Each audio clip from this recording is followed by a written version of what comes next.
Pre market എടുക്കണമായിരുന്നു.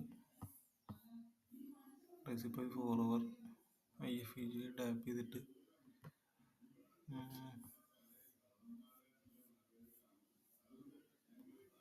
15 മിനിറ്റിൽ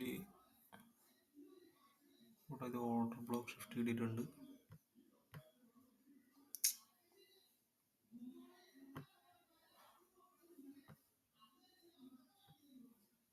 order ബ്ലോക്കിൻ്റെ consequent ക്രോഷൻ്റെ പ്രൈസ് വന്നിട്ട് മുന്നോട്ട് പോയിക്കൊണ്ടിരിക്കുകയാണ്. ഇപ്പം നമുക്ക് കാണേണ്ടതെന്ന് വെച്ച് കഴിഞ്ഞാൽ പ്രൈസ് ഈ ഒരു റിജക്ഷൻ ബ്ലോക്കിൻ്റെ ഓപ്പൺ വരെയാണ് എൻട്രി കാണേണ്ടത്.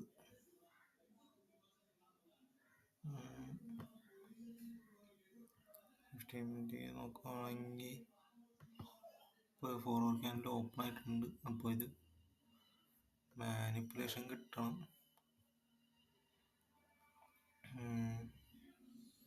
മാനിപ്പുലേഷൻ കിട്ടാൻ ഇപ്പോൾ റീസൺ ലിക്വിഡിറ്റി എന്ന് പറയുന്നത് ഈ ഒരു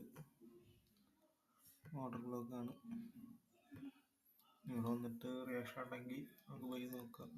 ഇല്ലെങ്കിൽ ഇതിപ്പോൾ ഇവിടെ FEG ക്രിയേറ്റ് ചെയ്യുകയാണെങ്കിൽ അതായത് FEGയിലോട്ട് റിയാക്ഷൻ തന്നിട്ട് മുന്നോട്ട് പോകാൻ സാധ്യതയുണ്ട്. പിന്നെ നല്ല ബയ്യാണ് നോക്കുന്നത്. ഉണ്ടെങ്കിൽ ഞാൻ വീഡിയോ എടുക്കാം. അപ്പോൾ അത്രേ ഉള്ളൂ.